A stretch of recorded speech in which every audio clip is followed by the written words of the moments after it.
5. The Selfish Giant. Reading.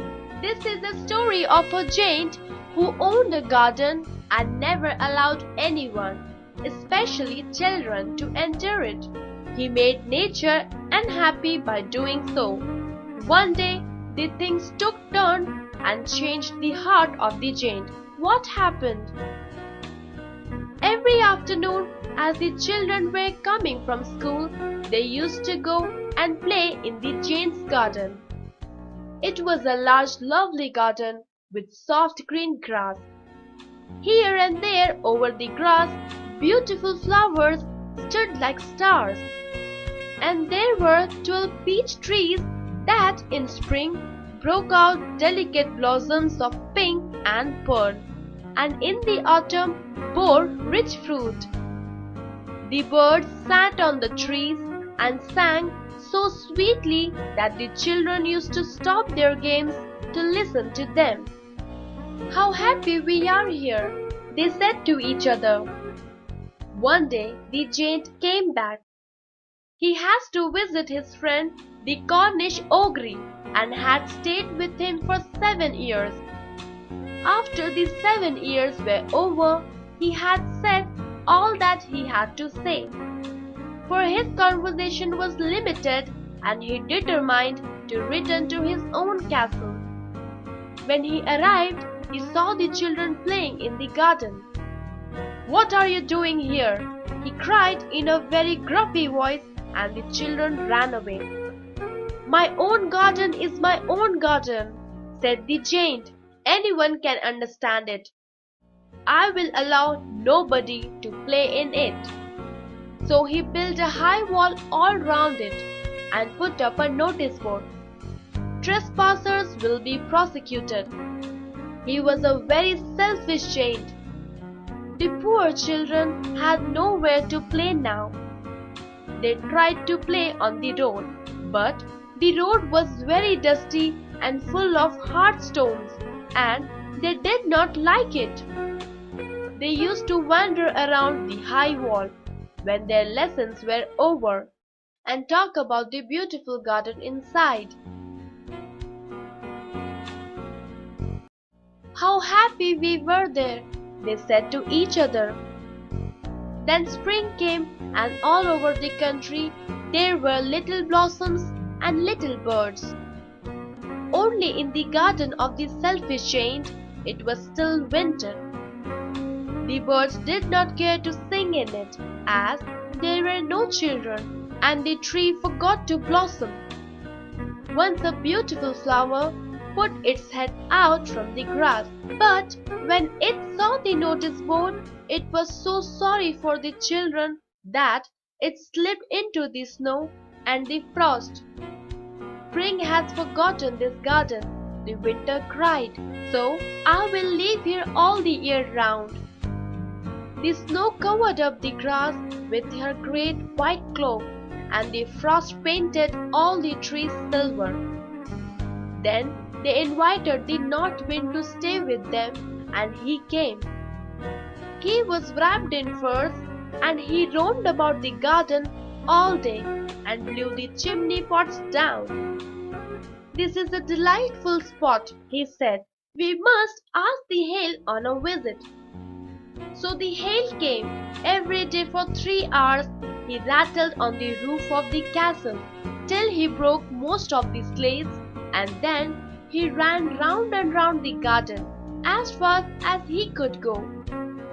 He was dressed in grey and his breath was like ice.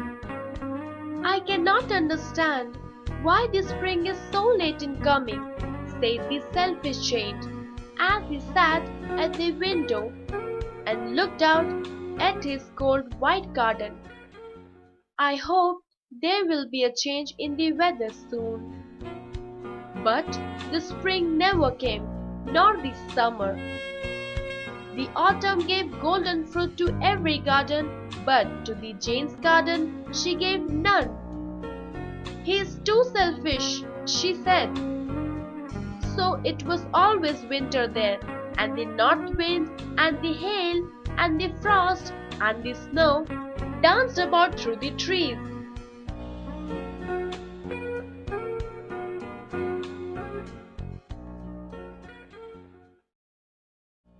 One morning, the giant was lying awake in bed when he heard some lovely music. It sounded so sweet to his ears that he thought it must be the king's musician passing by. It was so long since he had heard a bird sing in his garden that it seemed to him to be the most beautiful music in the world. Then the hail stopped dancing over his head and the north wind ceased roaring, and a delicious perfume came to him through the open casement. "I believe the spring has come at last," said the giant, and he jumped out of bed and looked out. What did he see? He saw the most wonderful sight. Through a little hole in the wall, the children had crept in. They were sitting on the branches of the trees. In every tree that he could see, there was a little boy. And the trees were so glad to have the children back again that they had covered themselves with blossoms and were waving their arms gently above the children's heads. The birds were flying about and twittering with delight, and the flowers were looking up through the green grass and laughing.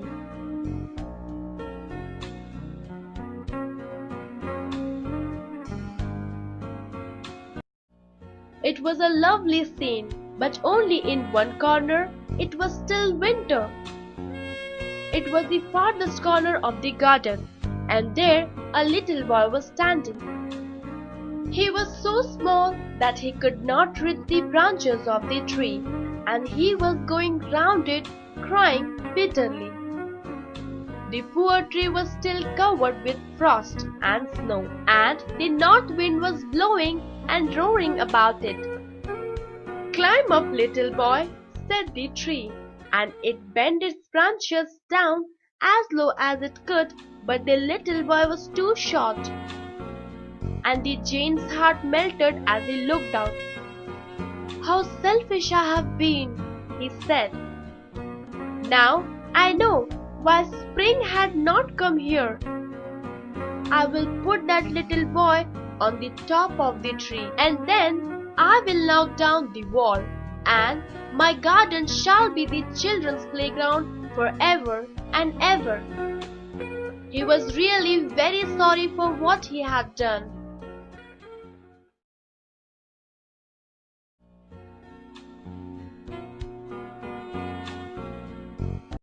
So he went downstairs and opened the front door quite softly and went into the garden. But when the children saw him, they were so frightened that they all ran away, and winter entered the garden again. Only the little boy did not run, for his eyes were full of tears, and he did not see the giant coming. And the giant went behind him and took him gently in his hand and put him up into the tree.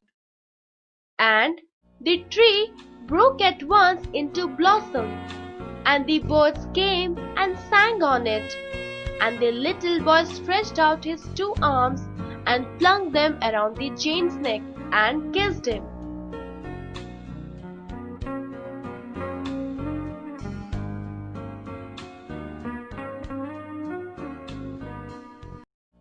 And the other children, when they saw that the giant was not wicked any longer, came running back, and with them came the spring.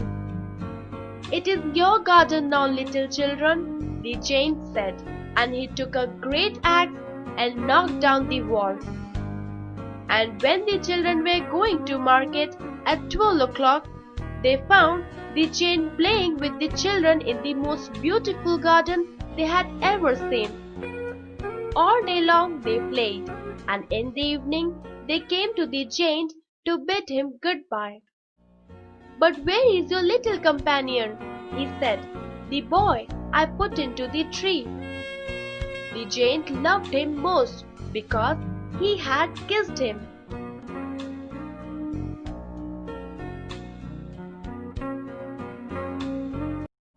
"We don't know," answered the children. He has gone away. You must tell him to come here tomorrow, said the giant.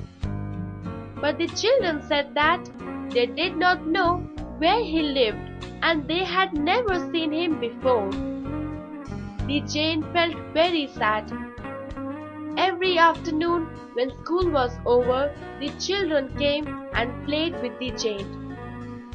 But the little boy whom the giant loved was never seen again. The giant was very kind to all the children, yet he longed for his little friend and often spoke of him. "How I long to see him," he used to say.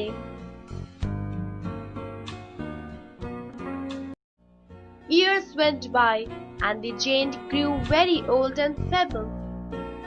He could not play with children any longer, so he sat in a huge armchair and watched the children at their games and admired his garden. "I have many beautiful flowers," he said, "but the children are the most beautiful flowers of all." One winter morning, he looked out of his window.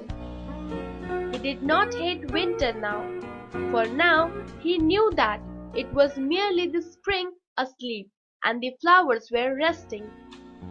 Suddenly he rubbed his eyes in wonder and looked and looked. It certainly was a marvelous sight. In the farthest corner of the garden, a tree was quite covered with lovely white blossoms. Its branches all looked golden.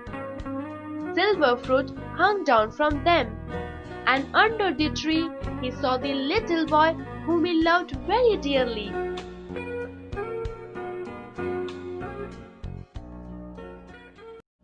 The giant ran out in the garden.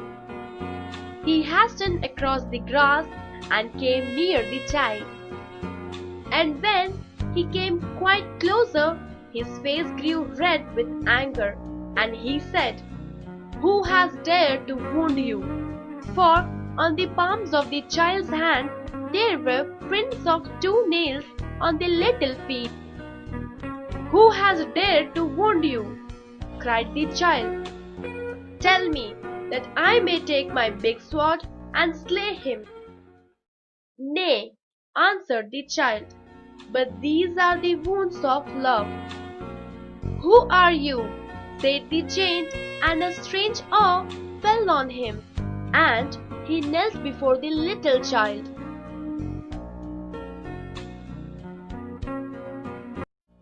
And the child smiled and said to the giant, "You let me play once in your garden, and today you shall come with me to my garden, which is paradise." And when the children ran in that afternoon, they found the giant lying dead under the tree, all covered with white blossoms.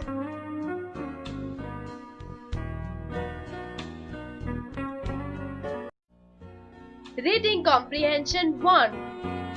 Answer the following questions. 1. Where did the children play after school? Answer. The children play in the giant's garden after school.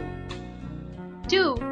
What did the giant do when he returned to his castle? Answer.